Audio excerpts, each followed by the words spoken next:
Okay, now I can bring all this big O stuff back to theory of computation land. So I'm going to define something called the class P. And you can think P here standing for polynomial. And so what that is formally is P is the set of all languages, given that L is a language, and L can be decided in big O of n to the p time for an input of size n, where p is greater than or equal to 0. So I don't care how big p is, but I need to be able to find some p so that I can upper bound the time that a decider takes to decide an input of size n with a polynomial n to the p. So p could be 1,000,000. So that's kind of crappy in practice, but we would still consider that to be a polynomial time language, decidable language. That's in P. Okay, so as an example of a language we've seen in the past that's in P, that would be the language W hashtag W, given that W is in string some alphabet. So W followed by hashtag followed by itself. And let me just get this in LaTeX here. So it's that language. And actually, I showed you straight off the bat, yeah, certainly this language is decidable, and it's decidable in polynomial time. I started off, I think this is the first example I gave of a Turing machine, because this language is not context-free, but we can decide it very easily with a Turing machine. What we do is we take, the string that's on the tape, and we go back and forth. Let me wait till this resets here so we can look at it again. We go back and forth, and we keep crossing off characters on either side of the hashtag, and we make sure that they match. So I want to make sure here that this 0 matches with the 0 on the other side, and then I move back, and then I check that 1, make sure the 1 matches on the other side, I move back, and then that last 1.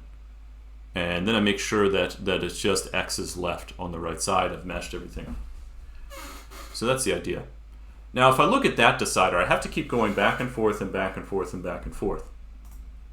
And so the single tape Turing machine decider for this problem, what it does is for each character, it moves a length of W plus 1, really, we could say past the hashtag, to the right, and crosses things off. Then it moves back. And it does this for each of length of W characters. So roughly the timing function, so the n here is going to be equal to 2 times length of W plus 1.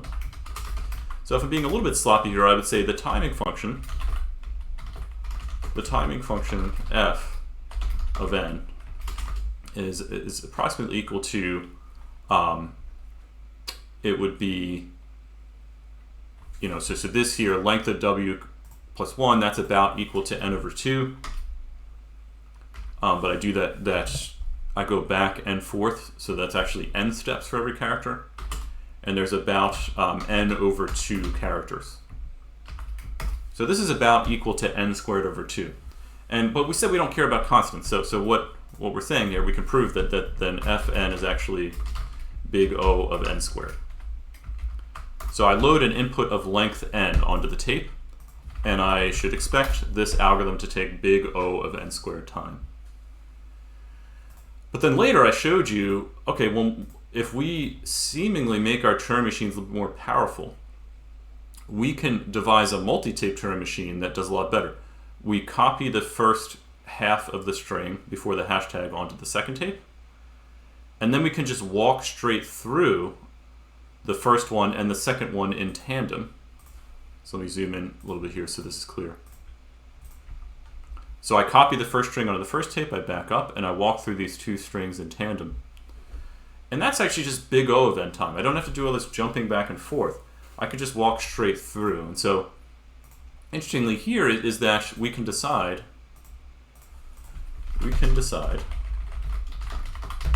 L in big O of n time using a 2-tape Turing machine.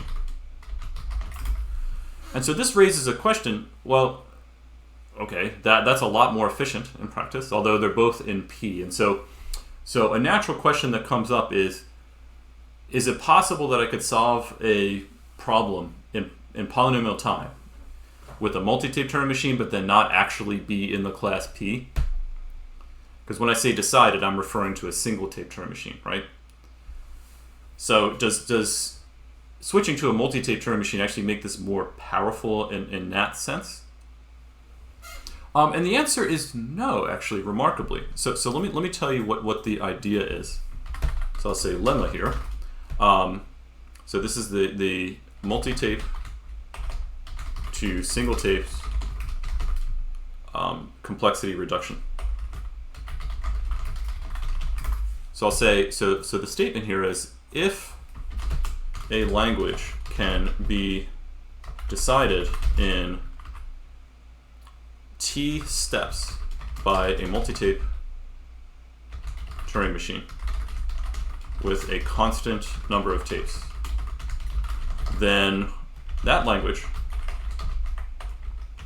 can be decided in big O of T squared time by a single tape Turing machine. All right, so that's the statement. I'll prove that in a moment. But the corollary here is that if a language L can be decided in polynomial time, we'll say maybe, n to the p, we'll say n to the p, by a multi-tape Turing machine, then it can be decided in n to the 2p time, right? So I square quantity n to the p, I get n to the 2p time by a single tape Turing machine.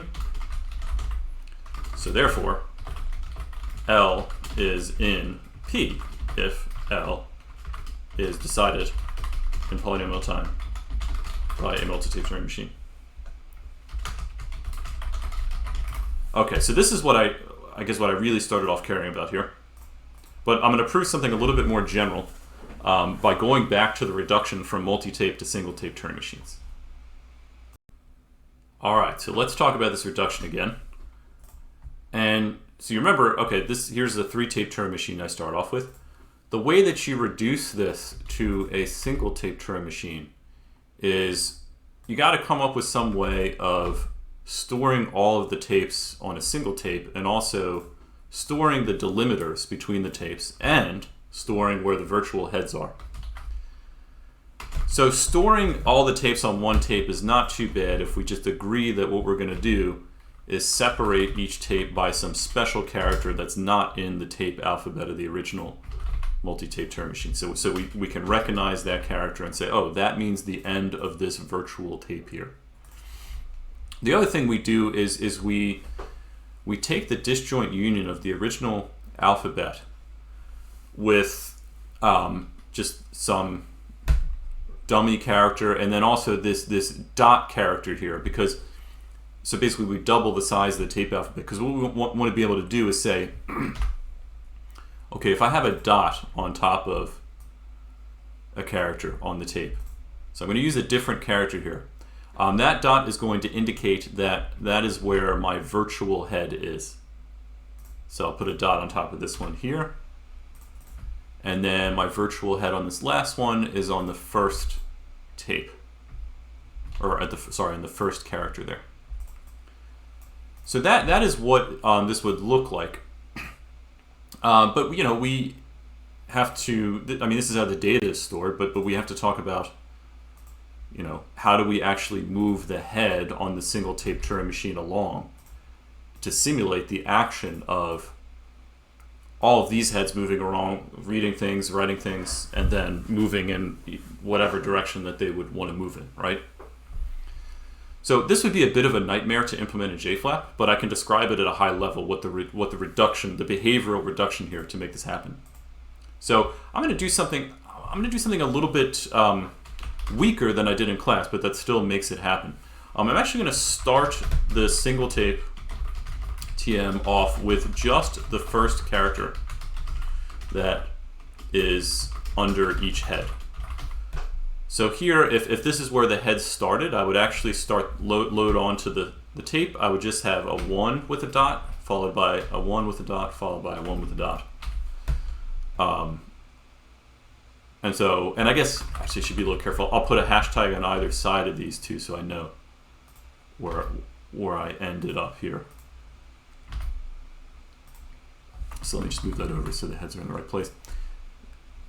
So anyway, yeah, I would start off here with just a 1, and a 1. Because that's what the heads are over, right? And okay. And that's the reason I'm doing this is because where I'm headed with this proof, I want to show that sort of the length of the input controls how long this takes.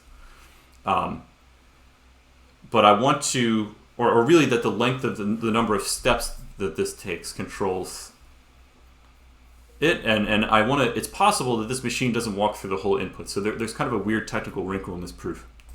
But anyway, okay, we start off with these, just like that, and then we have to go along and say, all right, we need to first find where all of the virtual heads are, and so, and record in state memory. So we have this, in the control unit here, we sort of record what each character under each head is.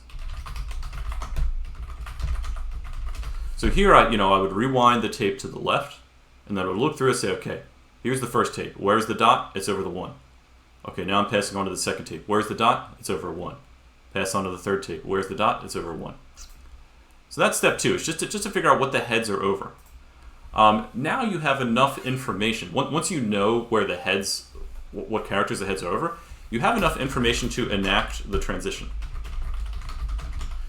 So what that boils down to is you rewind and go to each tape where the virtual head is. Write something if appropriate, and move the virtual head either right or left, or stay. So we'll just that just means putting a dot over some other character. Now what's important here is that it may be the case that I need to expand how much memory or how much space I've allocated to my tape, to one of these tapes in either direction. So what I'll say is maybe step 3b, I may need to expand either in the left or in the right how much space my virtual tape is taking up. And so this is a bit annoying. We're not totally worried about efficiency here. So what I would say is, to do this, I would simply move every character afterwards over by 1 spot. Or move every character before if I need to go to the left. And then basically, I just repeat steps 2 and 3 until the machine halts. And that is the way that I can simulate a multi-tape Turing machine with a single tape Turing machine. Okay, now given that the multi-tape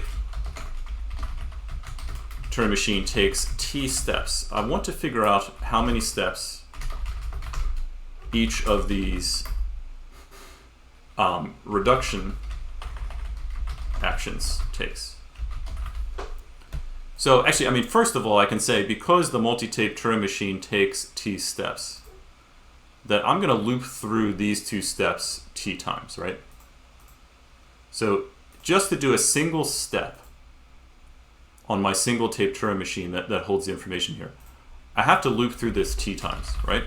Because supposedly I'm doing t steps in the multi-tape Turing machine. Okay, so now let me break down each of these individual steps here. So to find where all the virtual heads are, I have to rewind the tape, and then I have to walk through and notice where those dots are. I have to walk through the entire tape. Now here's what's interesting. I have to figure out how to bound the length of the tape. So just a side note here. If every single head moved to the right at every single step, then my tapes would each grow to length t, right? Oops, I'm sorry, my head was over that. I have a lot of text here. If every single head moved to the right at every single step, then my tapes would each have to grow to length t. And so what that means is I can use, so that's the most that a tape could grow if I just keep moving in one direction. The same would apply if I kept moving to the left.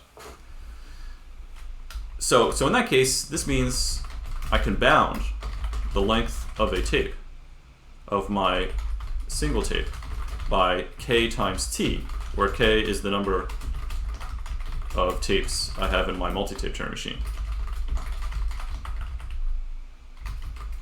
Okay? So, and k is a constant, but I'll keep track, I'll just keep it for now. So anyway, I know that, okay, if I have to rewind and then walk across this whole thing, that I know that this step takes big O of kt time, which actually is really just big O of t time, because I'm assuming that the number of tapes is constant.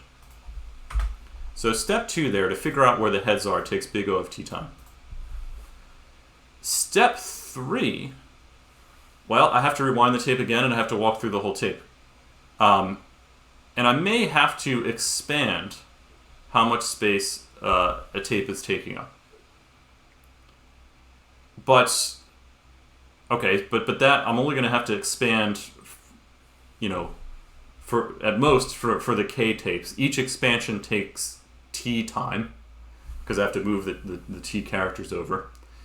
And so this is also big O of kt here, or just big O of t time. And so I say, okay, in my reduction, I had to do a loop that went through t times, and each loop iteration took big O of t. And so therefore, the whole reduction would take big O of t squared. And that's the proof. So t times something that might take big O of t. This is a bit slow, having to read through the tape and having to move things over, potentially. But I can bound that by big O of t, where t is the number of steps that the original machine went through. And so then that leads me to a running time of big O of t squared in the reduction. So what's interesting then is, and that matches exactly, this simple example I gave here. So w star w, the original machine took n squared. But that's because, we were able to do it with a 2-tape Turing machine and big O of n. So reducing that to single tape would be that squared.